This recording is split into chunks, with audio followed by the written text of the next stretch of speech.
मैंने 2 महीने पहले एक हाउसिंग लोन की HDFC बैंक से अप्लाई करा था।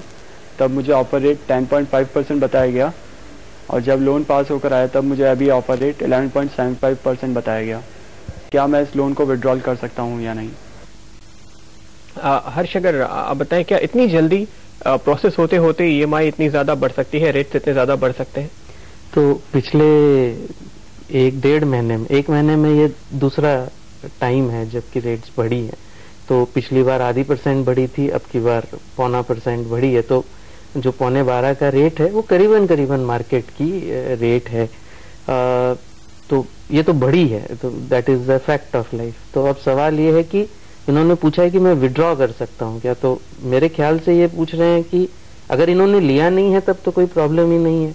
अगर लिया है तो अगर विड्रॉ करने की क्षमता है, पैसा है इनके पास देने के लिए, तो आज की तारीख में it may not be a bad idea कि आप पैसा दे दीजिए और लोन से जितनी मुक्ति आप पा सकते हैं उतनी पा लीजिए।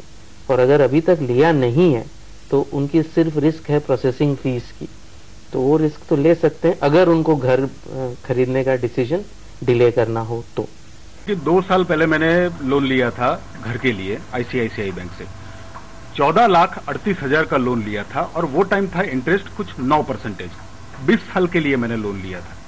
अभी इंटरेस्ट बढ़ाकर उन लोगों ने 12.5% कर दिया है। उसके साथ साथ EMI भी बढ़ गया है, अभी टेन्योर भी उसके साथ बढ़ा है। उसके सामने मेरा कैपिटल कम हुआ है सिर्फ 30,000 रुपया, जिसके सामने मैंने 2,70,000 तो रिपे कर चुका हूं मैं अभी तक। अभी मुझे ये समझ में नहीं आ रहा है कि मेरा कैपिटल 30,000 कैसे कट किया है, वो मुझे समझ में नहीं आ रहा है। हर्ष, काफी इंटरेस्टिंग सवाल है इनका। हालांकि अगर आप देखें सारे लोग यही फेस करते हैं। क्या जो बैंक है या जो NBFCs है लोन देने वाले, वो एक ऐसा चार्ट नहीं देते कि कितने साल में आपका कितना कम होगा? क्योंकि मेरे ख्याल से आप 1/4 जो प्रिंसिपल है वो कम होने में 10 से 15 साल लग जाते हैं 20 साल के लोन पे। तो ये मेरे ख्याल से बहुत सारे ग्राहकों की ये क्वेश्चन है। तो ये मैं बता दूं कि इसमें बैंक या जो हाउसिंग फाइनेंस कंपनी है कोई चालाकी नहीं कर रहे हैं। जब आप एक फिक्स्ड अमाउंट भरेंगे तो शुरू में आपकी लोन की अमाउंट जो है वो हाई होती है, तो नेचुरली आपका ब्याज का कंपोनेंट हाई होता है। जैसे जैसे थोड़ा थोड़ा प्रिंसिपल आप पेमेंट करते रहेंगे वैसे वैसे आपकी ब्याज की क्वांटम कम होती रहेगी। तो इनके 2 सवाल थे मेरे ख्याल से, एक तो कि रेट बढ़ गई है, दूसरा कि सिर्फ 30,000 कैसे गए हैं। तो ये जो लोन अमोर्टाइजेशन बोलते हैं इसको, कि एक EMI में कितना प्रिंसिपल है और कितना इंटरेस्ट है, तो ये कोई कंपनीज तो अपने एग्रीमेंट में भी डालते हैं या कई वेबसाइट्स पे भी ये अवेलेबल है। अपना लोन पे भी अगर आप जाके देखें तो EMI की ब्रेकअप आप देख पाएंगे। दूसरा सवाल इन्होंने बहुत इंटरेस्टिंग रेज किया कि आज वो 12.5% पे दे रहे हैं। मार्केट रेट आज की चल रही है 11.25। तो मेरे ख्याल से इनको, और इनका अगर रीपेमेंट ट्रैक रिकॉर्ड अच्छा रहा है, समय समय से इन्होंने अपना मासिक किस्त जो है अगर भुगतान किया हुआ है, तो इनको आसानी से अगर ये बैंक चेंज करें तो 11.25 पे इनको लोन मिल सकता है। शायद 11.5 पे भी मिल जाए, लेकिन 11.25 पे तो पक्का ही मिल जाएगा। इनफैक्ट अगर ये अपनी एग्जिस्टिंग बैंक से भी बात करें कि मेरा रीपेमेंट ट्रैक रिकॉर्ड इतना रहा है, आप नए कस्टमर को 11.25 पे दे रहे हैं, आप मुझे भी दीजिए, तो शायद एग्जिस्टिंग बैंक ही इनको 11.25 पे दे दे। तो ये एक जो ये कस्टमर हैं ये काफी जागरूक हैं और इस जागरूकता का इनको फायदा उठाना चाहिए। अपनी बैंक से बात कर अगर वो कम कर दे तो ठीक है, अगर वो ना करे कम तो दूसरी बैंक के पास जाकर भी इसका फायदा उठाया जा सकता है। हर्ष, क्या ऐसा एक फॉर्मूला है कि कितना डिफरेंशियल हो तो मुझे प्रॉफिट होगा स्विच करने में, एक नए फाइनेंसर के पास जाने में? तो फॉर्मूला में तो इसमें ऐसा है कि इसमें टैक्स कंसिडरेशंस भी हैं। तो अगर आपको कंप्लीटली डिटेल्ड कैलकुलेशन करना हो तो आपको प्लानर के पास जाना पड़ेगा, या हमारी वेबसाइट पर एक कैलकुलेटर है जो आप देख सकते हैं कि should I shift my lender, तो वो आप कैलकुलेटर से देख सकते हैं, या आप सर्टिफाइड फाइनेंशियल प्लानर के पास जा सकते हैं। लेकिन अगर थंब रूल चाहिए कि इतना करने की मुझे टाइम नहीं है, तो ये थंब रूल है, हमेशा सही शायद ना हो।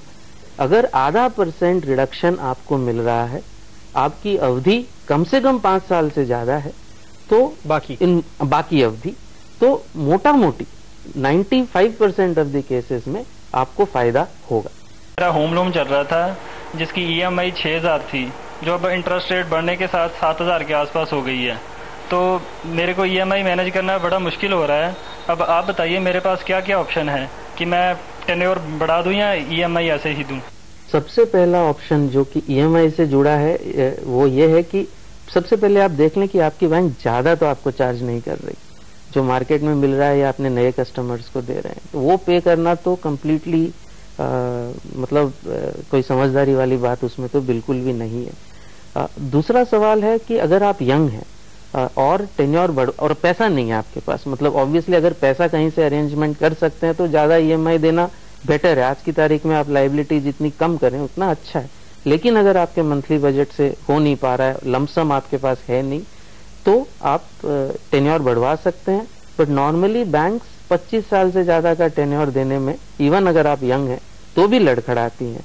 एक चीज लोगों को ध्यान रखनी चाहिए कि अगर वो फिक्स्ड डिपॉजिट या फिक्स्ड रिटर्न टाइप के प्रोडक्ट्स में आज इन्वेस्ट कर रही हैं, तो आज इन्वेस्ट अगर वो कर रहे हैं तो उस पर रिटर्न मिल रहा है 7%, 8%, इवन 9%। आई थिंक दैट कोई उसमें बहुत ज्यादा मुझे समझदारी नहीं लगती, तो उसको उनको कंसिडर करना चाहिए कि उसको तोड़कर भी आप लोन को प्रीपेमेंट करिए। अगर फिक्स रिटर्न इंस्ट्रूमेंट्स हैं आपके पास तो वो उसको तोड़ने की उनको मेरे ख्याल से कंसिडर करना चाहिए।